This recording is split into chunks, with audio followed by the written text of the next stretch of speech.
Oke, udah kelihatan ya? Iya, sudah Mbak. Oke, teman-teman, makasih udah datang di acara pagi ini. Jadi aku akan present tentang how to land on your first product manager role. Jadi di sini maksudnya teman-teman pasti datang dari background yang beda-beda. Kalau misalnya aku lihat dari form pendaftarannya tadi, ada yang datang dari IT background, ada juga yang dari account manager atau sales gitu ya. Juga ada yang founding startup. Dan di sini mungkin kalian pernah mikir gimana sih kalau mau pivot ke product manager, apa aja yang harus disiapin. Semoga di akhir acara kalian bisa nemuin jawabannya. Kalau misalnya enggak, coba ditanya aja langsung ke aku. Kayak gitu. Oke, perkenalan yang lebih dalam daripada yang tadi. Jadi nama aku Hasna, Product Manager di Tokopedia. Sebelumnya aku PM di Zenius, terus juga B2B PM di Paper.id. Jadi kenapa aku specify Paper.id di sini karena B2B di sini karena PM di B2B dan B2C itu beda. B2B itu business to business, B2C itu business to consumer. Jadi mungkin kalian jarang nih dengar kata-kata Paper.id itu produknya apa sih? Ya, soalnya kita provide business solution gitu. Jadi biasanya yang consume ya juga bisnis-bisnis gitu. Kalau Zenius pasti di sini ada yang pernah pakai Zenius dulu waktu masuk kuliah. Ya, aku juga pakai Zenius dulu waktu belajar-belajar. Karena Zenius ini udah cukup lama ya dari 2004 kayak gitu. Aku IT graduate di Politeknik, Elektronika Negeri Surabaya atau PENS, sekarang di Depok.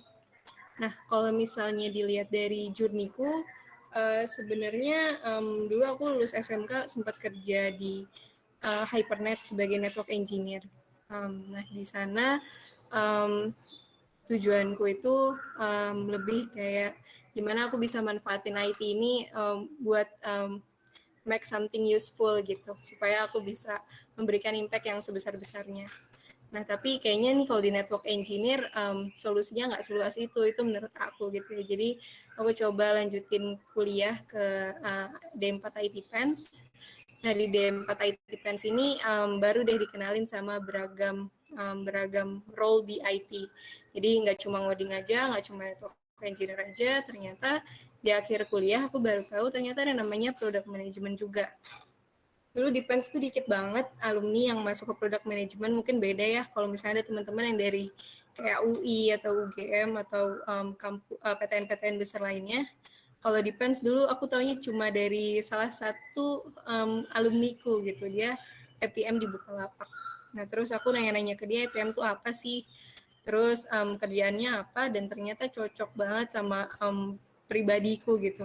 Tadinya aku bahkan mikir mau ke ngoding aja, tapi PM-nya lebih cocok. Kenapa aku pikir lebih cocok? Soalnya mungkin teman-teman bisa relate juga ya, kalau ada yang senang berorganisasi, kalau ada yang senang presentasi, terus kalau misalnya diajak lomba, biasanya jadi yang bikin idenya atau bikin proposalnya, dan itulah kerjaan PM gitu. Dia yang menggodok suatu ide, dia yang presentasi, dia yang managing something, jadi kayak di organisasi juga gitu. Jadi aku memutuskan buat nyari kerjaan di APM, di bidang APM kayak gitu.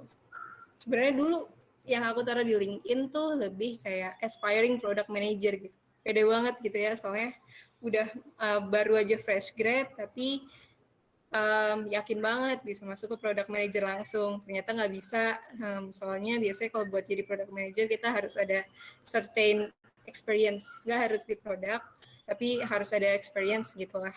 Nah, jadi akhir-akhirnya aku apply ke lumayan banyak lumayan banyak perusahaan, ada yang unicorn, ada yang e-commerce, ada yang pokoknya bebas banget. Sampai akhirnya ada 3 offer waktu itu dari ada kerja ini kayak early stage company, jadi kayak cuma 10 orang. Itu foundernya dari Singapura. Dia nyari tim produk pertamanya gitu. Terus ada juga dari beberapa perusahaan yang agak besar lainnya gitu ya. Menarik banget kayaknya kerja di early stage startup gitu ya. Aku pikir wah ini misinya masih kental banget gitu, udah belum ke bisnis, jadi masih kayak ke sosial gitu rasanya. Jadi aku langsung nih jadi EPM dia ada kerja. Ternyata ini pelajaran dari yang aku pernah alamin juga. Kalau kita starting out as a product manager atau IPM atau anything di bidang yang sangat baru buat kita, sebaiknya kita nggak di tempat yang terlalu kecil sehingga tempat kita panutan kita tuh kurang luas gitu. Nggak ada PM-PM lain tempat kita belajar. Nah, so aku ngerasa lumayan blind nih, mau nanya siapa nggak tahu. Terus satu-satu orang yang bisa aku konsult atasanku, which is dia sangat sibuk kayak gitu kan. Jadi aku mencoba cari kesempatan lain gitu. Akhirnya masuklah ke Paper ID ini. Di Paper ID ini, aku met two founders, which is I really admire. Jadi mereka itu sangat menghargai walaupun aku cuma fresh grade yang habis kerja 2 bulan 3 bulan gitu ya, dia ada kerja. Mereka taruh aku di posisi yang lumayan strategical, which is kayak growth associate. Growth associate itu bekerja erat sama PM, sama tim product buat menggali insight dari data dan mencari solusinya kayak gitu. Dari 3 bulan jadi growth associate di Paper ID, those two founders yang tadi aku ceritain, mereka percayakan aku untuk jadi product manager di sini. Sebenarnya yang aku pengen ceritain ke teman-teman juga adalah kalau misalnya kita mau pindah dari role yang bukan product manager jadi product manager, itu paling gampang di internal recruitment atau di perusahaan yang sama. Jadi contohnya teman-teman nih banyak mungkin yang engineer ya, atau yang tadi ada account manager. Nah, di situ coba dikomunikasikan aja. Kalau aku consistently selalu komunikasikan ke atasanku gitu setiap bulan. Jadi kayak saya senang sih Pak di growth associate, cuma tetap kayak dulu saya interview di awal saya pengennya di PM gitu. Gimana caranya saya bisa ke sana. Jadi consistently kayak gitu. Kalau misalnya memang kita disukai dari segi cara kerja, dari segi cara berpikir, pasti diarahkan ke tempat yang kita mau gitu. Karena sama-sama beneficial buat perusahaan, gak ada ruginya buat mereka. Kayak gitu. Terus di Paper ID aku main lama, kayak 2 tahun, sampai akhirnya aku ngerasa it's time to me to move on gitu. Soalnya di Paper ID, kalau udah 2 tahun kita rasanya udah gimana ya, udah tahu banyak gitu ya tentang bisnisnya, tentang produknya, udah tahu banyak tentang orang-orangnya juga gitu. Jadi pengen belajar ke tempat yang lebih gede lagi nih. Jadi pelajaran kalau yang aku ambil di sini adalah di early stage karir. Dari aku nih tadi lulus di 2018 sampai sekarang, yang aku tambah itu selalu learning-nya sih dibanding mungkin kayak benefit atau yang lain-lain ya. Jadi once aku ngerasa wah kayaknya udah nggak bisa learn, dan move on, atau communicate dan move on ya. Jadi communicate dulu ke atasan, kira-kira ada solusi nggak, kira-kira apa kita bisa dikasih pelatihan, atau akan datang orang-orang baru yang bisa ngajarin kita. Dan kalau nggak, ya mungkin harus move on gitu. Ya, lalu aku melanjutkan ke Zenius Education. Di sini aku juga tertarik sama Zenius, tahu sendiri ya foundernya siapa dan misinya apa. Itu yang menarik dari Zenius. Di sana aku handle homepage-nya di app, login and registration. Jadi semacam platformnya, platform yang yang dipakai oleh produk-produk tim lain. Nah di sana pertama kalinya aku ngerasain kerja di international environment gitu. Jadi kalau di Paper ID semua orang Indonesia, ada kerja mungkin ada satu foundernya orang Singapura dan beberapa orang luar. Tapi di Zenius ini 50% itu orang India gitu.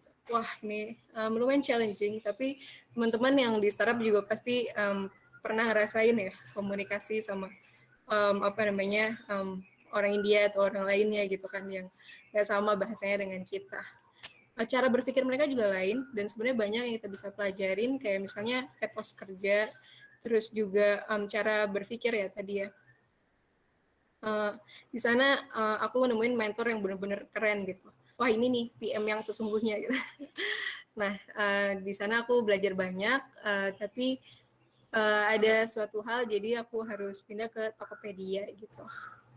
Jadi ketika Zenius aku di offer di Tokopedia, dan Tokopedia ini jauh scale-nya dibandingkan perusahaan-perusahaan yang sebelumnya ada kerja tadi 10 orang, Paper ID waktu aku masuk 30 berkembang jadi 100-an gitu ya. Desti cemil ada HR-nya Paper ID dulu. Terus di Zenius sekitar 100 orang kalau non tutor ya, kalau sama tutor banyak banget. Mungkin 500. Nah di Tokopedia ini udah berapa ribuan gitu kan hitungannya.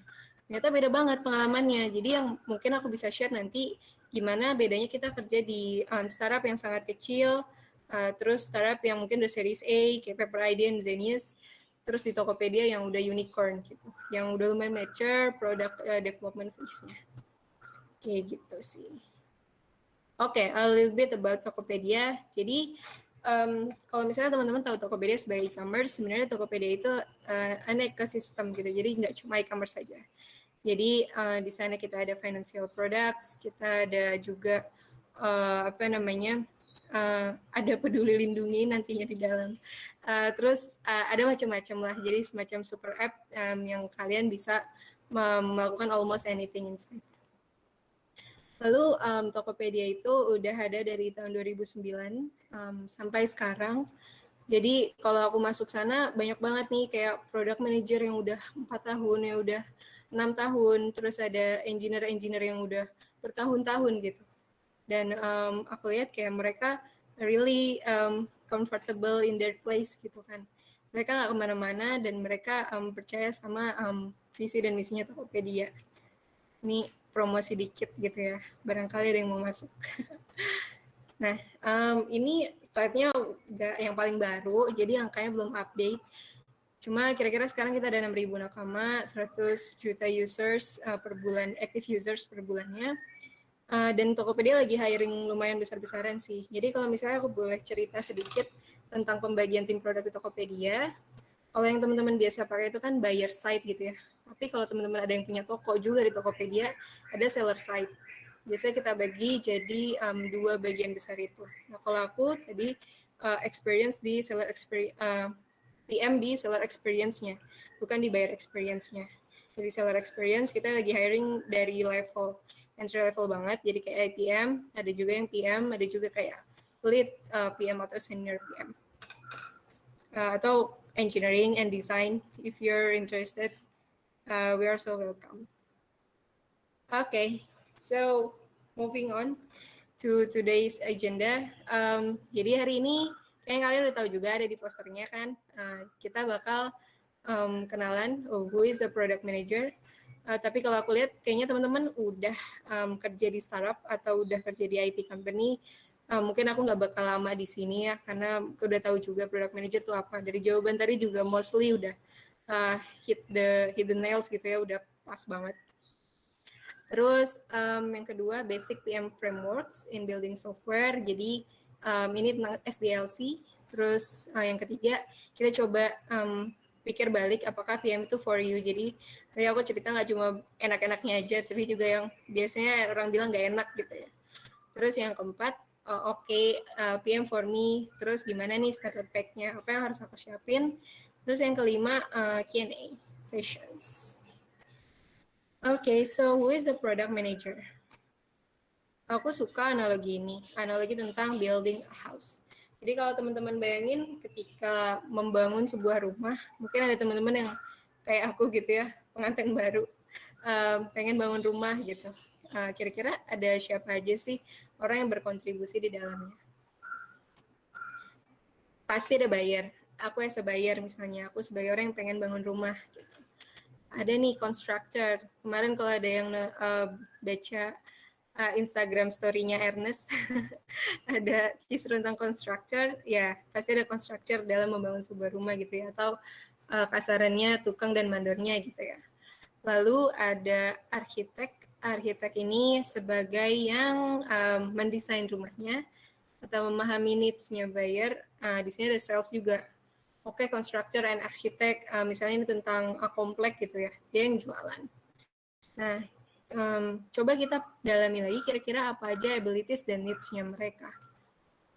Kalau buyer, of course, dia punya ability to buy, tapi dia kadang nggak tahu apa yang dia butuhin.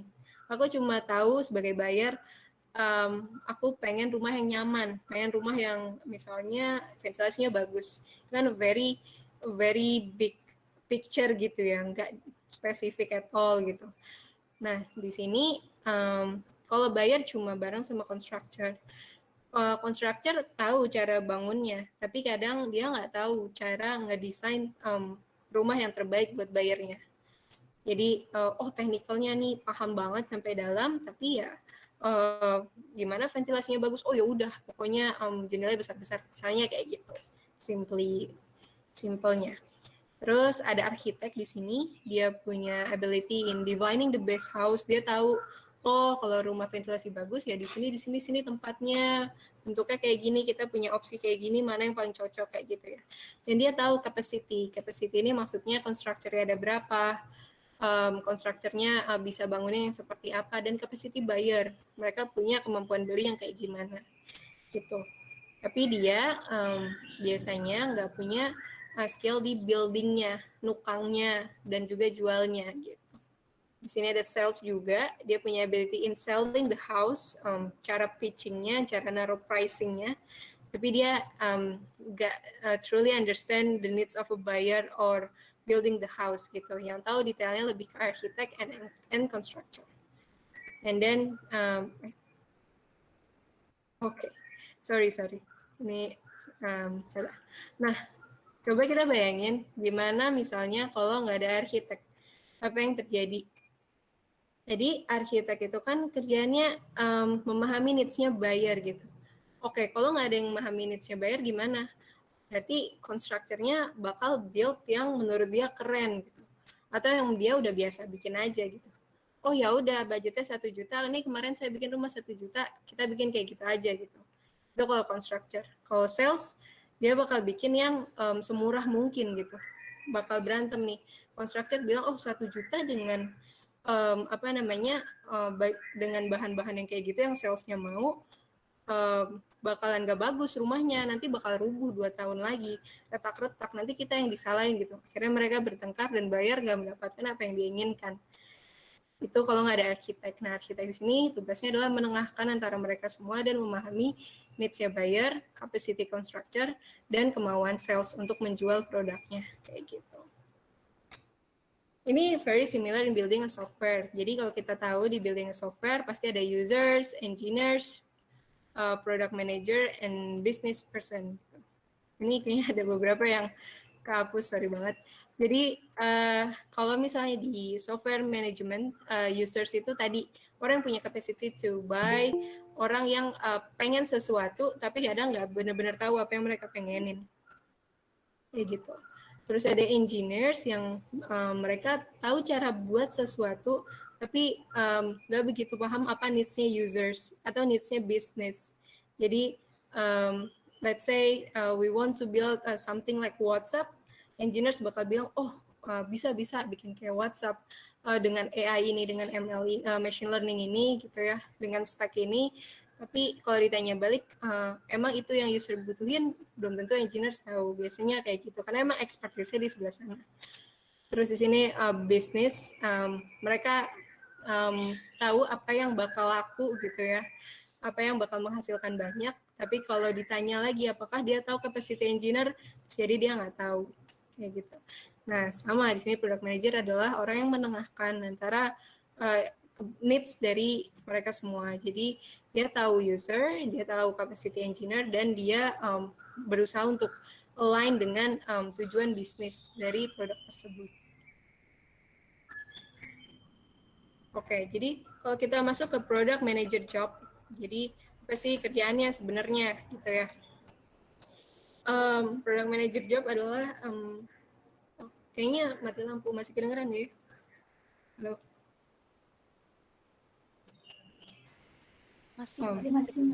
Masih ya? Oke, thank you. Oke, ya, jadi lanjut ya. Product manager job itu tujuannya dia ada untuk membuat great product yang solve customer problem, tapi juga tetap meet company goal gitu. Jadi dia nggak semata-mata bikin produk yang oh ya udah, nih usernya seneng gitu. Tapi ada untungnya nggak gitu? Nggak ada untungnya buat company, dan buat apa ada product manager gitu? Kenapa misalnya kita tahu, wah kayaknya gaji lumayan menjanjikan atau karirnya lumayan menjanjikan karena tanggung jawabnya besar dan kaitan dengan bisnis goals-nya itu lumayan dekat gitu.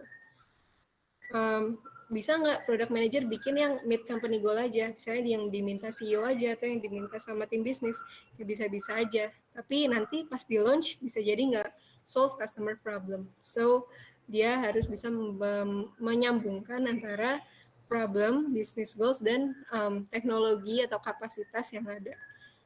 Kalau kita di startup yang nggak besar-besar banget, yang mungkin engineer-nya nggak banyak, desainernya nggak banyak gitu ya, terus belum ada tim data scientist gitu, mungkin kita nggak bisa sebagai product manager mikirin solusi yang fancy gitu.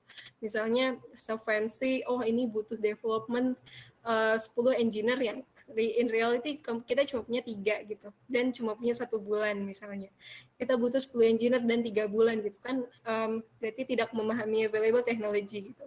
Kita bisa communicate dan mempengaruhi stakeholders, tapi most of the time kita harus memanfaatkan apa yang kita punya gitu. Nah misalnya kita mau juga yang ada machine learning ini itu kita lihat dari produk sebelah keren gitu ya dan meets customer needs, tapi kita nggak punya data scientist, so we have to figure out a way to untuk make the same solution for the same problems. So, terus kalau misalnya ini jargon-jargonnya gitu ya di product management pasti ada organizing. Jadi tadi kalau ada yang bilang skill apa yang penting buat product manager, ya pasti organizing gitu, organizing people, organizing task, everything.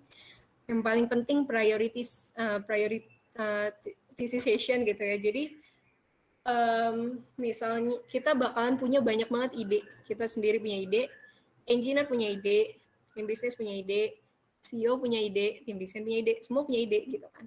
Tapi yang mana yang paling strategik buat bisnis, yang mana yang paling meet customer problem, itu dia perannya product manager untuk menentukan di antara ide-ide tersebut gitu.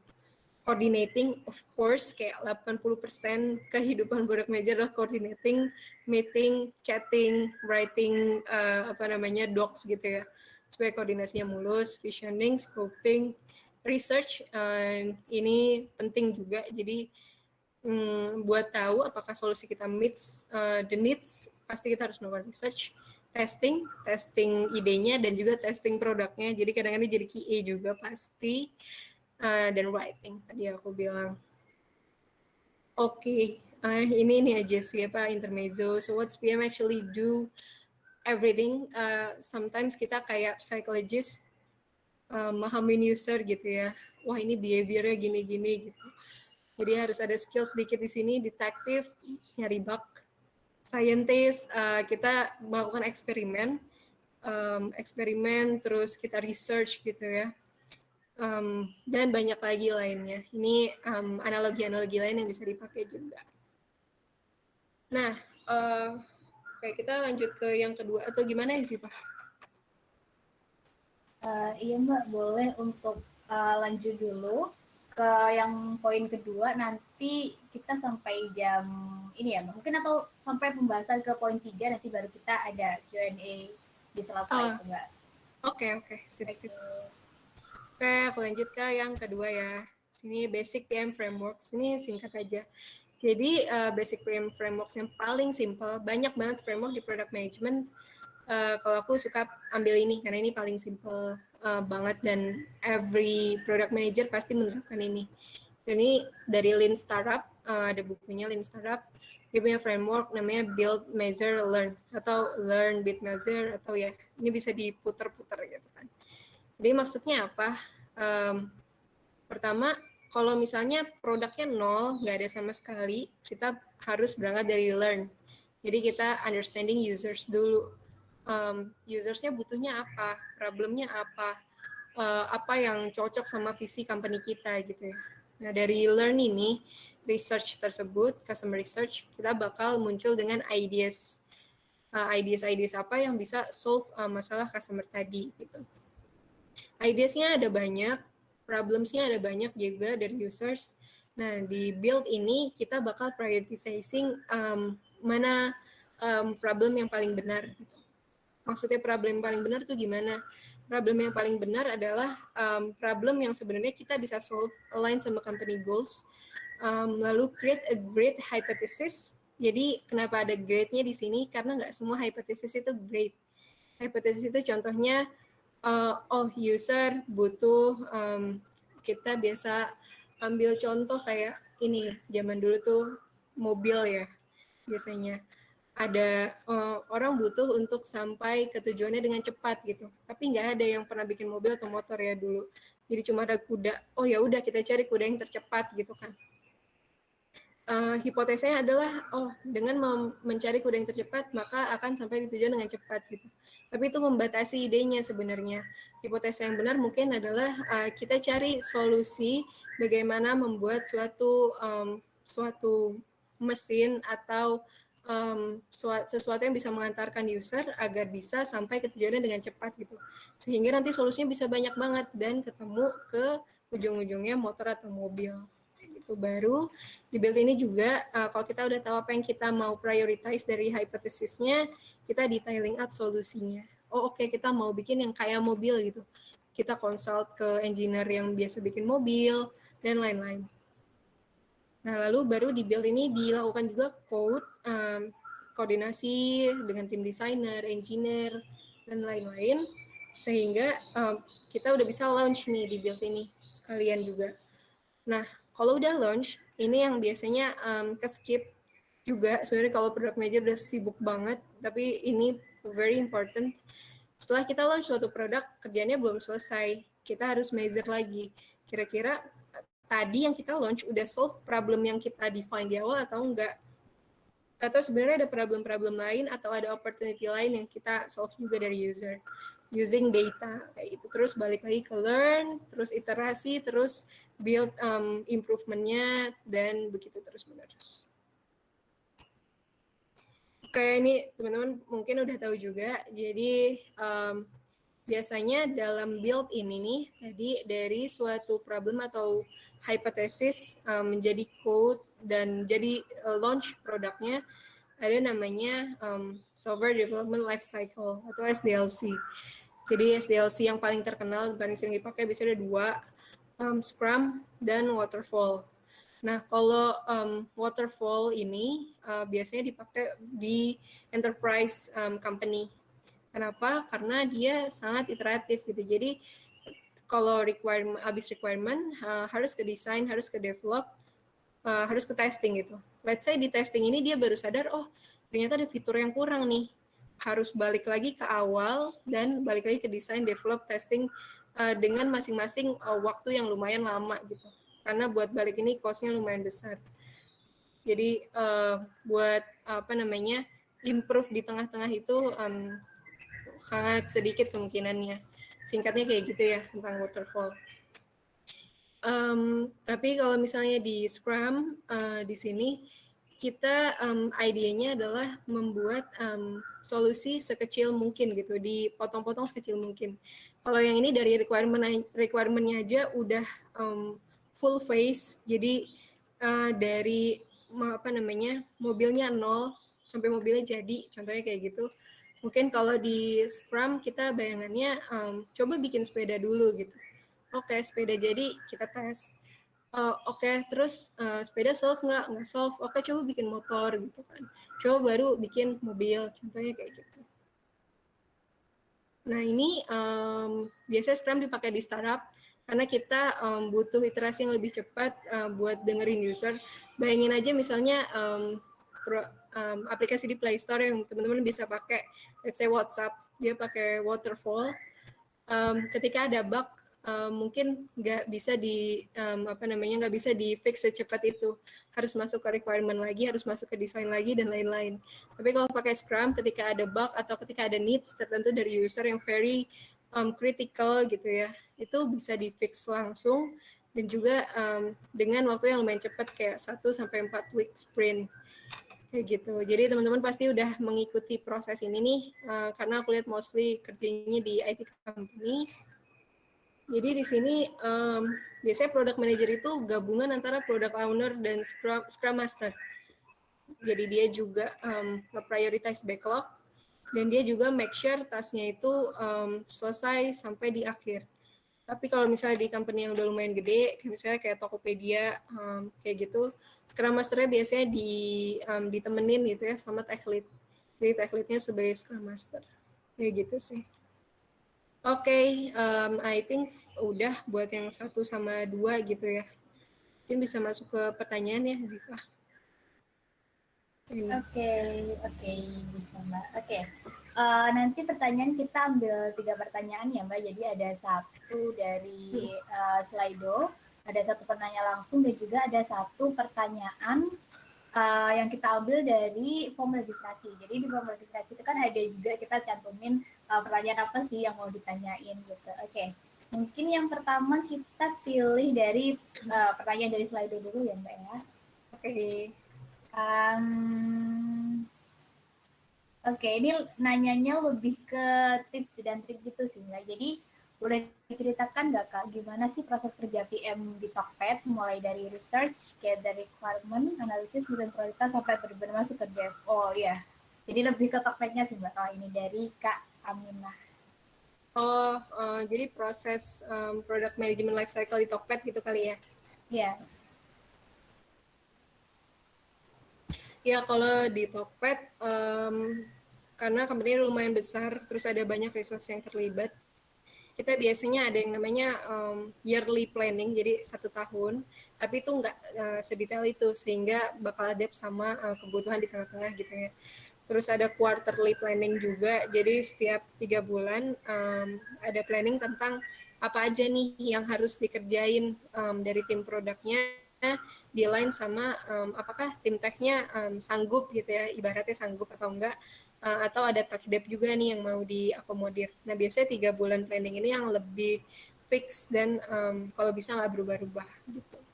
Nah di 3 bulan planning ini detail di dalamnya biasanya kita bikin satu vision docs tentang apa aja yang kita learn dari customer di quarter sebelumnya gitu, 3 bulan kemarin. Oke, terus dari yang kita learn apa aja yang udah kita solve, kenapa yang nggak kita solve. Baru di quarter yang ini yang mau jalan, apa aja yang mau kita fokuskan dari customer problem yang banyak itu, yang mana yang impact-nya paling besar kayak gitu ya. Baru masuk ke high level idenya atau inisiatifnya dari produk. Apa aja di list, terus dikomunikasi sama tim tech-nya. Halo, suara hilang. Oh enggak, masih gerak. Oke, masih gerak kan ya?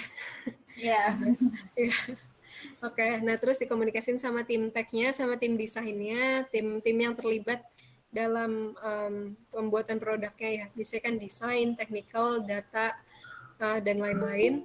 Apakah mereka punya resource, apakah ini make sense atau enggak, kayak gitu ya. Atau mereka mau coba chip in di idenya juga bisa sebenarnya. Terus baru masuk ke eksekusinya, kita buat PRD, Product Requirement Document, kayak gitu, terus eksekusi. Kayak gitu sih, Aminah. Oke, semoga menjawab ya Kak Aminah ya. Oke, dan ini buat teman-teman yang nanti mau nanya langsung, bisa langsung tulis ini ya di kolom chat ya kalau misalnya mau nanya langsung.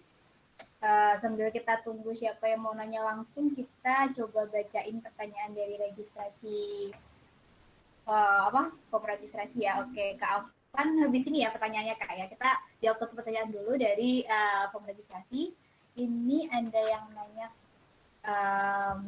terkait dengan bedanya product manager di UMKM sama di industri digital nih. Mungkin dari dari Mbak Hasna mungkin ada ini Mbak, ada kira-kira bedanya apa sih Mbak sebenarnya di PM di UMKM dan juga di industri digital gitu yang Mbak Hasna tahu. UMKM tuh maksudnya produknya nggak digital kali ya, aku Iya, mungkin gitu. Iya. Oke. Kalau produknya nggak digital, let's say produknya makanan gitu ya, makanan jualan apa ya, bakso misalnya, bakso frozen. Sebenarnya lumayan mirip life cycle-nya. Jadi kita harus understand dulu apa yang orang-orang mau, atau kita udah punya baksonya nih Kak, menurut kita enak gitu kan. Dia dites ke orang-orang, terus apakah orang suka apa enggak, itu namanya eksperimen sama di produk digital juga ada eksperimen, atau kita kirimin ke saudara-saudara kita gitu ya, terus kita kirim kuesioner, gimana responnya, oh kayaknya mau ada mozzarellanya, misalnya kayak gitu kan, ada improvement.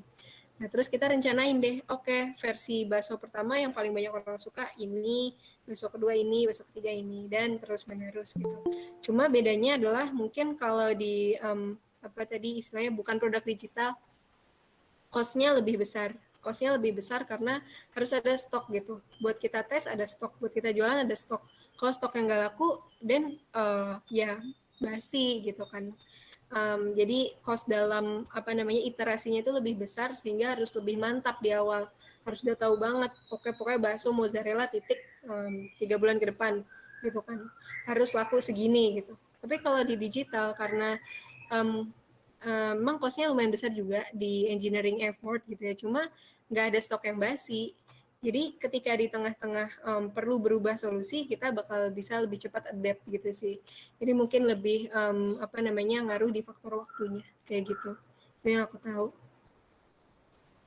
Oke, thank you Basna. Semoga menjawab ya tadi teman-teman yang nanya di registrasi form. Oke, kita langsung ke Kak Afan nih. Kak Afan boleh unmute mic-nya. Oke, Oke, terima kasih silakan. Mbak Sifah atas waktunya. Perkenalkan sebelumnya nama saya Afan. Saya mau nanya Mbak Asna, jadi parameter apa aja sih yang perlu dipertimbangkan jika kita ingin buat PM itu ingin membuat suatu fitur atau produk? Apa aja yang perlu dipertimbangkan kalau itu tuh udah tepat gitu loh yang ingin kita buat?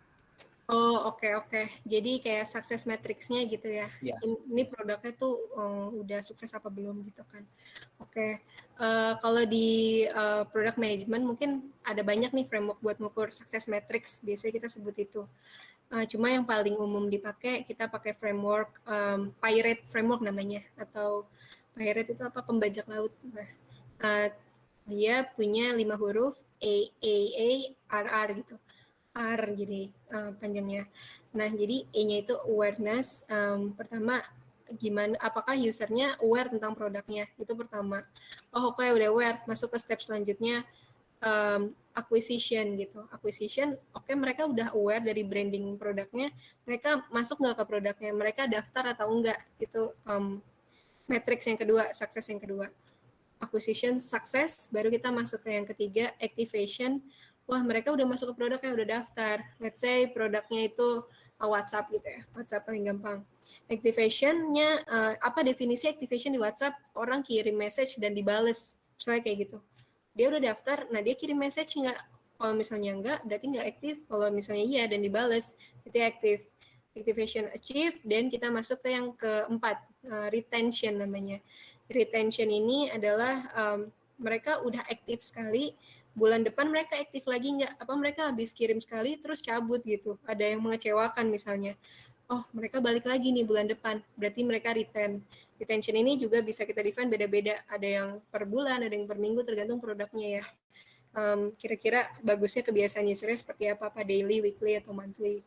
Nah, retentionnya bagus, mereka balik terus, baru kita boleh masuk ke yang kelima, which is revenue atau keuntungan. Oke, WhatsApp nih semua orang udah pasti pakai gitu ya, kita tahu balik setiap bulannya, gimana kita bisa ngambil untung dari orang-orang ini, dibuatlah WhatsApp business misalnya kayak gitu. Itu sih success matrix-nya. Cuma biasanya kalau kita di startup yang apa namanya, di startup atau di produk yang masih belum nyari untung, bisa kita nyari sampai ada retentionnya stabil dulu sih, belum nyampe ke nyari duitnya gimana gitu. Kayak misalnya aku di apa namanya di paper dulu, produknya baru banget, ya udah jangan mikirin duit dulu, nih orang pakai apa enggak dulu gitu biasanya. Dan proses orang pakai apa enggaknya lumayan lama sih, namanya product market fit gitu. Apa kalau ternyata produknya itu belum pernah dibuat, Mbak, kita ngukur ke matriksnya bagaimana? Kalau produknya belum dibuat, jadi mungkin ini bentuknya kayak eksperimen kali ya, Afan ya? Iya betul. Iya, oke. Jadi yang dipertimbangkan apa aja gitu? Apakah dari segi bisnis atau data yang kita dapat atau prototipe? Oke. Ya benar banget. Tadi keywordnya prototype. Sebenarnya banyak cara eksperimen ya.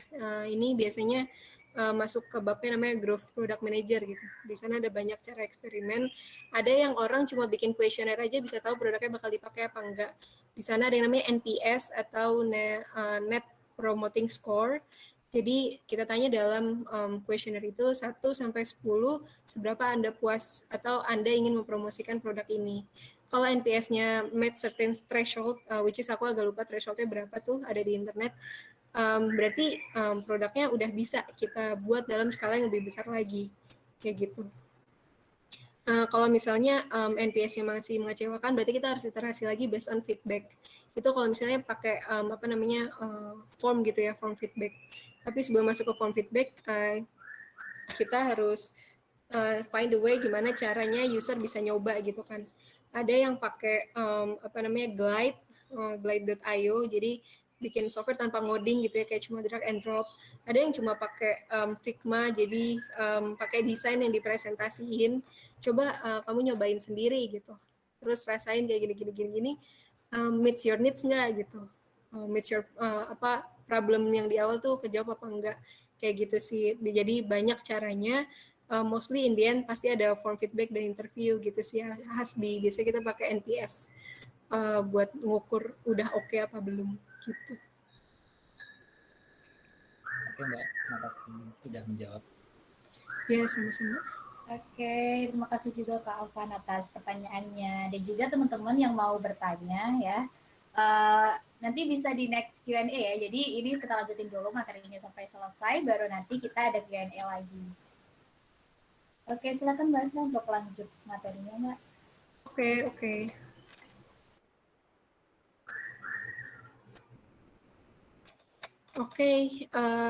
Yang ketiga is PM for you. Jadi teman-teman mungkin udah kebayang kerjanya PM apa tadi kan, role-nya apa di software development life cycle gitu. Sekarang coba ditanya balik ke teman-teman. Mungkin teman-teman cuma pernah dengar, PM menarik soalnya gini gitu ya. Mungkin aku sini bakal lebih dalam. Jadi PM itu nggak enaknya ini beberapa yang nggak enak gitu ya. Jadi kalendernya bakal penuh banget karena kita harus koordinasi sama banyak banget orang. Jadi bisa satu hari itu ya isinya koordinasi doang. Tas pribadi itu nggak ada yang dikerjain. Kadang-kadang kita bakal ngerasa kayak wah nggak produktif banget sih meeting mulu gitu ya. Cuma ya meeting itu hasilnya gitu kan. Jadi kalau teman-teman nggak suka meeting atau nggak suka ketemu orang, then maybe PM is not for you, atau maybe we can try to solve gimana kalian bisa suka dengan meeting gitu. Terus yang selanjutnya bakal banyak request dari suara dari atas gitu, kita biasanya bilang kayak gitu. Atau CEO biasanya, lihat nih kayak kompetitor, atau investor biasanya, lihat kompetitor nih rilis fitur ini, kayak kita rilis juga gitu. Nah, PM di sini sebenarnya dengan cara yang sesopan mungkin, karena dia CEO, dia yang bayar kita gitu ya. Gimana caranya kita make some sense gitu. Oke, ini kompetitor rilis fitur baru. Apakah ini solve our customer problem? Apakah cocok dengan customer kita? Kita yang ngelakuin risetnya, kita kerja sama tim desain, kita bikin form gimana kita measure bahwa mereka benar-benar butuh fitur ini untuk kita present ke CEO kita, whether ini worth to develop atau enggak, kayak gitu contohnya. Nah, ini dulu aku baca artikelnya Leni Rachitsky, menarik banget gitu. Jadi ini lebih kayak personalnya sih. Dia ada dua bagian. Kalau misalnya kalian senang dengan hal-hal di bawah ini, dan become a product manager, kalau kalian primary fulfilled by ini, jadi senangnya begini gitu ya, jangan jadi product manager. Terus aku baca satu-satu kayak apa aja gitu, mungkin teman-teman nanti bisa baca juga di artikelnya. Wah ini kayaknya aku lebih condong ke sini walaupun nggak semuanya, daripada yang ini walaupun ya ada juga yang aku iyain gitu kan. Baru deh aku ngerasa emang ini PM ini buat aku gitu. Dan nggak salah juga misalnya kalian ada bagian-bagian yang di sini dan nggak di PM, dan ya mungkin di role lain, atau harus solve gimana caranya supaya bisa pindah ke yang kiri, kayak gitu. Ini monetary benefits, ini aja, to be realistic gitu kan. Kita kerja pasti untuk memenuhi kebutuhan pribadi, whether itu spiritual tuh kayak impactful gitu ya, atau kebutuhan ya fisik. Jadi kalau kebutuhan fisik gitu kan, posisi yang memiliki gaji paling tinggi, well PM gitu, sama jenjangnya juga lumayan bagus. Terus ini dari researchnya HRD Bacot. Ini ada juga linknya nanti di akhir. Terus ini range gajinya di Jakarta. Jadi kalau product manager yang intermediate level atau kayak udah intermediate itu mungkin udah kayak 3 tahun pengalaman kali at least. Nah ini nih gaji-gajinya. Pertanyaan di awal tadi kalau misalnya IPM di Jakarta, tadi bener tuh ada yang jawab tergantung valuasi startupnya. Ya beda emang kalau misalnya di unicorn sama di startup yang kecil banget sama startup yang agak gede jadi udah punya standar gitu. Malahan dulu di startup yang kecil banget mereka berani gaji besar tapi benefitnya hati-hati mungkin nggak sebagus yang udah stable yang udah punya HRD gitu ya. Tapi kalau di big company, unicorn ya pasti lebih besar gitu dan tanggung jawabnya juga lebih besar. Kayak gitu sih. Jadi kalau untuk menjawab, ya kalau misalnya di series A company, product manager gitu kan, kalau pinter negonya kita bisa dapat ini kira-kira 1 tahun yang lalu ya mungkin sekitar 7-10 bisa dibilang, atau 7-9,5 kayak gitu sih. Oke, dan apa sih skillnya to become a PM? Tadi ada juga pertanyaannya. Bagus-bagus, semuanya benar sebenarnya. Banyak banget skillnya, sangat luas karena PM itu generalis, bukan spesialis. Jadi kalau kita ngoding itu kan spesialis ya, paham ngodingnya aja gitu. Atau biasanya ngoding dan leadership dan bisa jadi tech lead misalnya kayak gitu.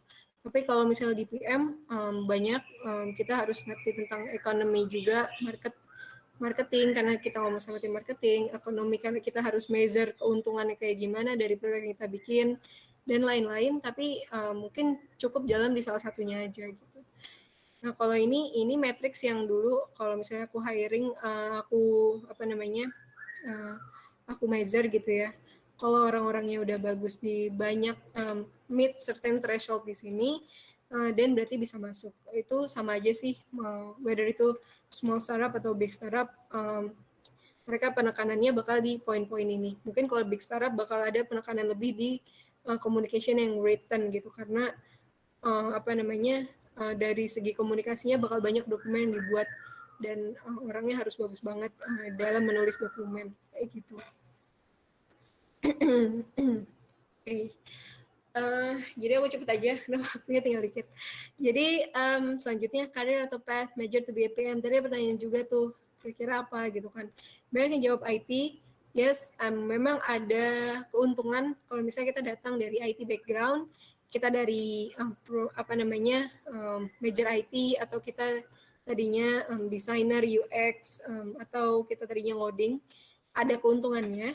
Cuma aku punya banyak teman yang nggak dari IT dan nggak mesti IT itu mendominasi gitu ya. Jadi ada juga yang dari geologi, ada juga dari ekonomi, accounting, everything gitu.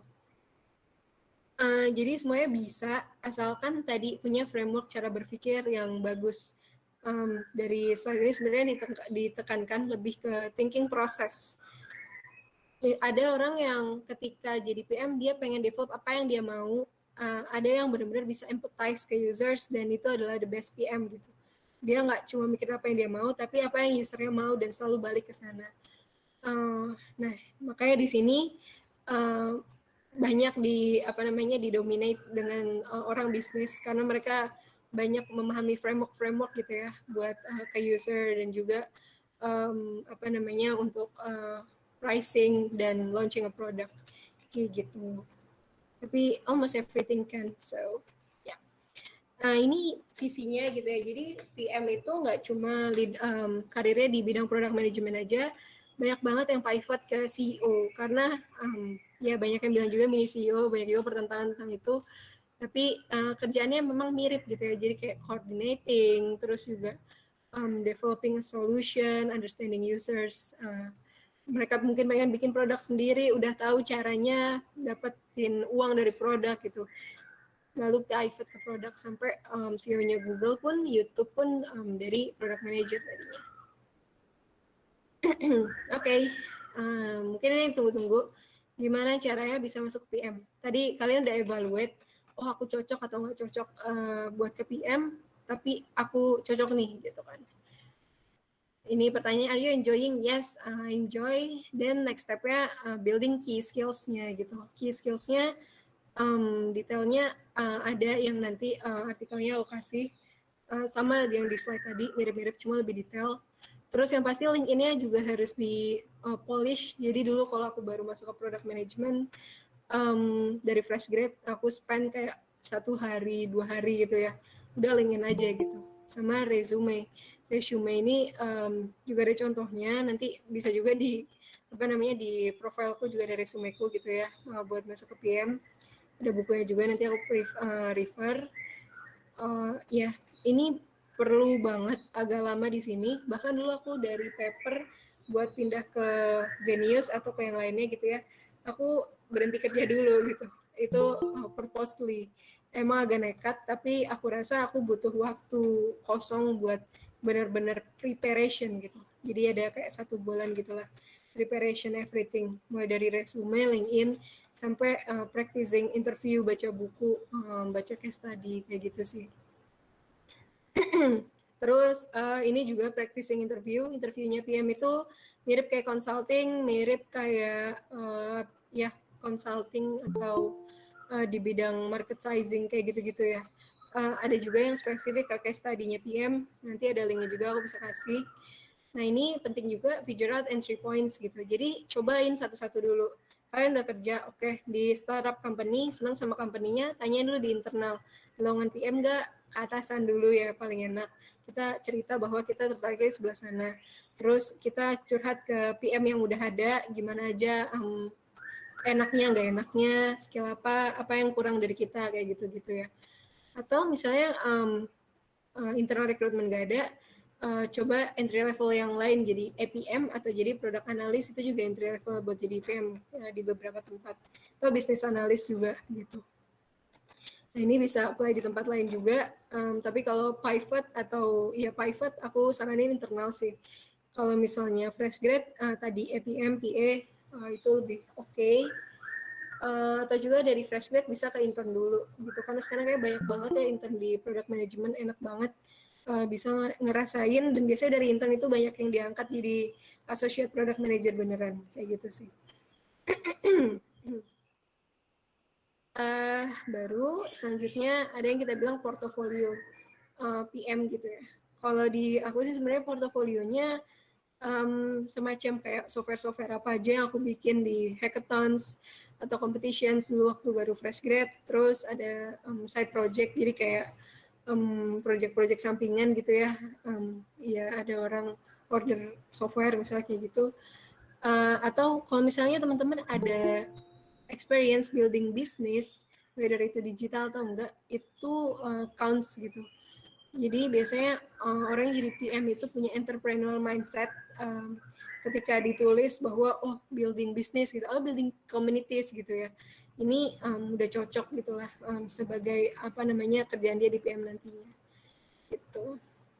Ini cuma detail dari yang tadi aja. Jadi mungkin di CV nanti yang perlu di highlight adalah leadership side, initiative, sama impact-nya gitu.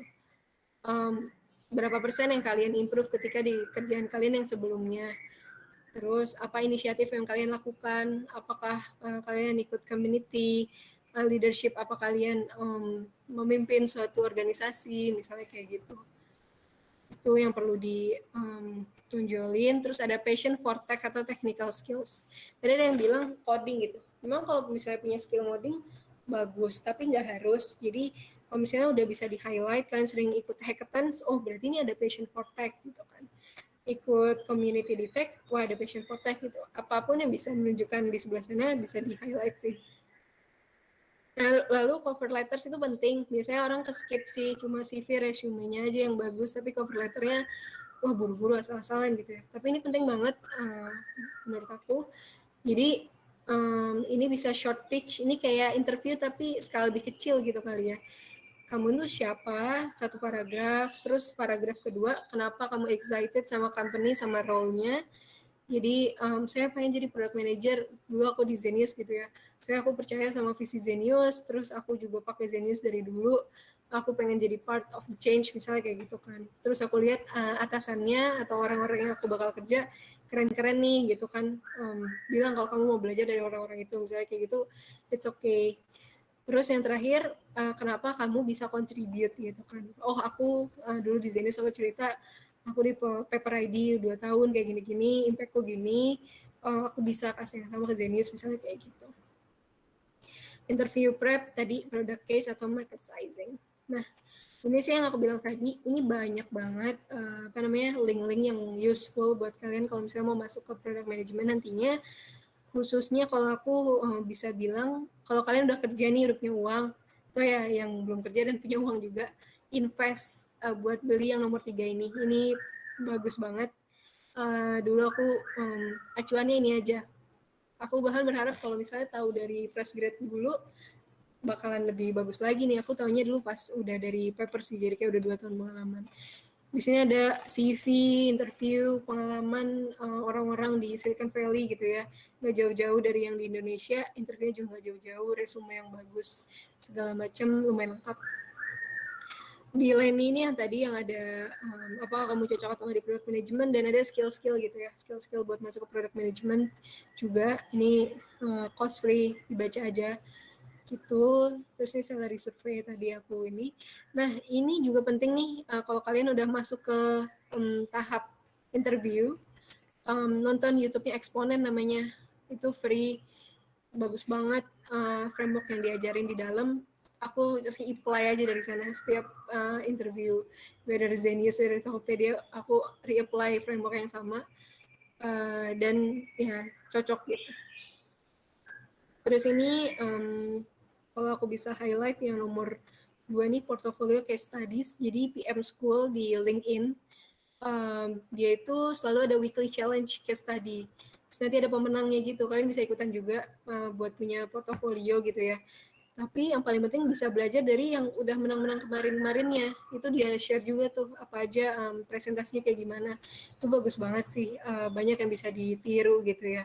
Cara bikinnya, framework berpikirnya, coba dibaca satu-satu kayak gitu. Nah kalau misalnya mau bikin portofolio, mungkin aku saranin bentuk portofolionya tuh kayak yang ada di sini kayak gitu, terus di-compile di LinkedIn kalian atau di satu website tertentu gitu. Nah ini ada blog yang bagus-bagus tulisannya, gampang dimengerti juga, nggak terlalu kompleks. Terus ini community Indonesia, teman produk, orang-orangnya lumayan friendly kalau aku bilang. Terus ya bagus sih yang ini. Nah yang ini juga ada community tapi di luar gitu, jadi pakai bahasa Inggris. Nah gitu sih, linknya ada di sini ya kalau misalnya mau akses nantinya. Oke, I think that's all. Oke. Aku kasih ke Ziva ya. Oke, thank you Mbak Asna untuk materinya. Udah selesai ya materi dari Mbak Asna ya. Udah di-share semua nih terkait dengan poin-poin penting yang kita bahas di digital sekali ini. Oke, jadi aku mau ingetin juga ya untuk partisipan yang di sini, teman-teman digital, untuk bisa join di istilahnya di ini ya, di giveaway kita, di hadiah kita kali ini. Kita bakal pilih ada 2 story terbaik, 2 question terbaik, dan juga ada 1 pemenang dari kuis yang nanti bakal kita adain di akhir acara. Jadi jangan lupa ya teman-teman buat ikutan, lumayan banget karena dapat 50.000 saldo link aja nih, bisa teman-teman buat beli top up pulsa gitu ya misalnya, atau mungkin ada yang investasi bisa top up ke investasinya dan segala macam. Itu lumayan banget tuh, 50.000 bisa dimanfaatin sama teman-teman. Oke. Mbak Sri mungkin mau minum dulu Mbak sebelum kita lanjut ke Q&A yang terakhir nih. Udah, oke. Garisan. Oke, ini cukup panjang ya tadi ya. Jadi kayak butuh asupan minum dulu deh sebelum kita jawab ke Q&A dari teman-teman nih ya. Oke. Untuk Q&A kali ini kita bakal ambil 1 dari Slido ya, dan juga ada 2 penanya secara langsung. Mungkin Untuk teman-teman yang ingin bertanya langsung, oke, dari Kak ini ya, Kak Asyif Riyadi yang tadi di sesi Q&A sebelumnya mau bertanya, apakah mau bertanya Kak untuk Q&A kali ini? Atau sudah terjawab mungkin pertanyaannya? Yang bertanya apa Ya, ya, terima kasih atas waktunya. Perkenalkan saya Asif. Basna, saya mau nanya nih, sebagai seorang PM ya, sebelum sprint dijalankan itu dokumen apa saja yang diperlukan? Kemudian selain PRD tadi, punya nggak template template yang dipakai untuk membuat PRD itu? Misalkan Bahasnya kan pernah punya pengalaman di company berbeda-beda tuh. Apa tiap perusahaan punya template sendiri atau rata-rata template membuat PRD itu sama gitu? Itu saja sih Mbak. Terima kasih. Oke, sebelum masuk sprint pasti ada PRD itu ya. Kalau di company yang besar aku bisa bilang kayak Tokopedia atau Zenius.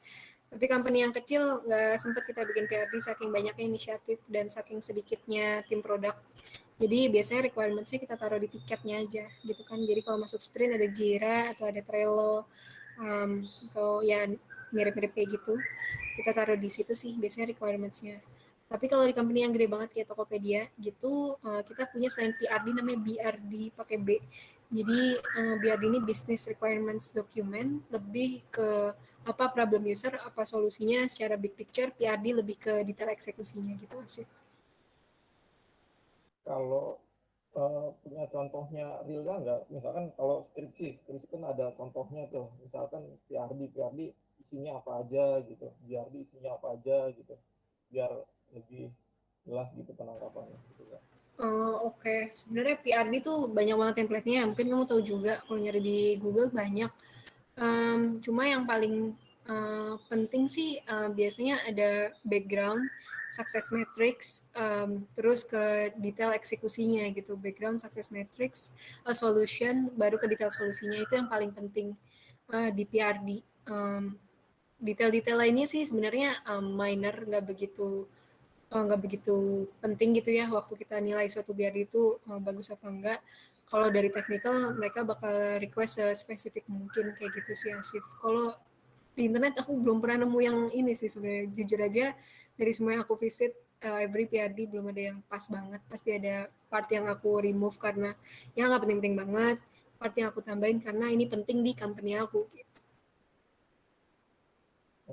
Kalau IM itu membuat PRD sama kayak ini nggak, di sistem analis. Kalau sistem analis kan biasanya dia bikin software keseluruhan tuh apa aja yang diperlukan, misalkan framework apa aja untuk membuat software ini gitu. Kalau PM tuh buat ke situ juga nggak sih? Oke, aku pertama kali aja sih, baru pertama kali kerja sama sistem analis waktu di paper ya itu ya, yang 2 tahun. Soalnya produknya lumayan kompleks. Kalau di sana perbedaannya requirement-nya PRD sama requirement-nya PM sama sistem analis lebih ke technical. Jadi mereka bikin ada database diagram, terus ada apa namanya ya diagram-diagram yang lebih teknikal. Tapi kalau PM lebih ke big picture-nya, acceptance kriterianya apa, requirements-nya apa, kayak gitu. Oke, Mbak, terima kasih atas penjelasannya. Oke, thank you Kak Asif ya atas pertanyaannya. Oke, kita pilih satu lagi untuk penanya langsung ya. Dari Kak Faik, silakan untuk tanya langsung ke bahasanya. Terima kasih sebelumnya Mbak Gita. Halo, baik. Mbak, kayaknya mohon maaf sebelumnya, tapi kayaknya saya nggak jadi tanya deh, soalnya pertanyaan saya ini mungkin lagi bakal agak personal, jadi buat karir saya pribadi, biar teman-teman yang lain aja deh. Saya boleh nanti japri ke Mbak aja ya? Mungkin kayak gitu. Oke, bisa-bisa. Oke, gitu aja mungkin Mbak Gita. Makasih ya. Oke, siap. Thank you Kak Faik. Oke, karena nggak jadi ini ya, kita langsung ke Kak Krisna deh. Kak Krisna silakan bisa open mic. Oke. Ya, terima kasih atas waktunya, Kak. Saya mau tanya, kalau menurut Kakak Asna, apa sih kesalahan terbanyak dari orang-orang yang mau apply di PM ini? Atau ketika jadi associate PM mau naik jenjangnya itu kebanyakan kesalahannya seperti apa biar bisa di prepare gitu dari jauh. Ya, pertanyaannya menarik. Oke. Krisna, makasih ya udah nanya. Eh, kesalahan terbesar. Satu kesalahan terbesar mungkin dari fase pertama CV-nya dulu kali ya. CV-nya nggak di-prepare benar-benar sih. Misalnya kalau misalnya aku kepoin sendiri di LinkedIn, aku ngobrol langsung, banyak banget poin-poin yang lebih penting daripada yang dia taruh di CV. CV cuma dipakai cuma buat naruh pengalaman kerja aja sama pengalaman sekolah aja gitu. Padahal ada organisasi, padahal di kerjaan ada case-case tertentu yang terkait produk, padahal ada komunitas kayak gitu ya, atau ikut lomba, itu nggak ditaruh, itu kesalahan pertama. Jadi nggak lolos CV-nya gitu. Kesalahan kedua, pas sudah masuk interview, preparation-nya kurang. Jadi ketika ditanya product case, nggak tahu jawabnya harus kayak gimana. Jawabnya pakai feeling aja gitu. Misalnya kita tanya, oh, kita punya produk WhatsApp gitu ya, gimana caranya WhatsApp bisa nyari duit gitu kan. Itu nggak semata-mata kita jawab, bikin aja WhatsApp bisnis gitu. Nggak segitu, nggak kayak gitu caranya gitu. Ada ada caranya menggali dulu. Oh emang sekarang user base-nya kayak gimana, ada pertanyaan-pertanyaan feedback balik, ada cara untuk menuju solusi, nggak serta-merta memberi solusi, itu kesalahan terbesar ya biasanya, itu mostly karena kurang preparation aja. Aku juga pernah dulu waktu belum tahu ada eksponen itu ya, atau belum tahu framework-nya, aku melakukan hal yang sama gitu sih. Pas naik karir, mungkin maksudnya kayak EPM ke PM gitu, itu biasanya sih karena ini ya pertama kurang diberi exposure bisa jadi dari atasannya. Jadi kalau EPM itu kan biasanya ke eksekusi aja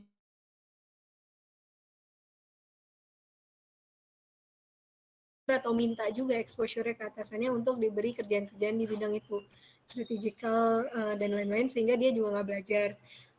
Sehingga kita juga ngerasa kayaknya belum bisa naik KPM nih, soalnya strategical thinking-nya atau analytics-nya kurang bagus. Ya iyalah, orang nggak pernah dicoba gitu kan.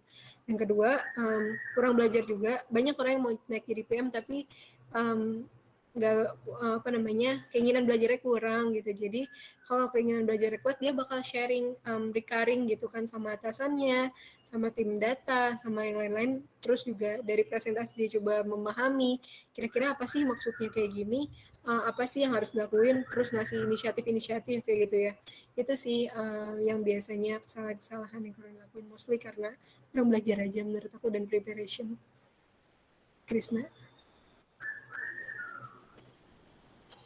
Oke, Kak Krisna, apakah bisa menjawab? Oke, thank you. Ya, terima kasih juga Kak Krisna. Oke. Setelah aku lihat kembali, ternyata di pertanyaan di Slido nampaknya hampir semuanya udah kejawab ya dengan materi yang disampaikan ke Mbak Hasna gitu. Jadi bisa kita skip untuk pertanyaan ke Slido karena udah terjawab semua.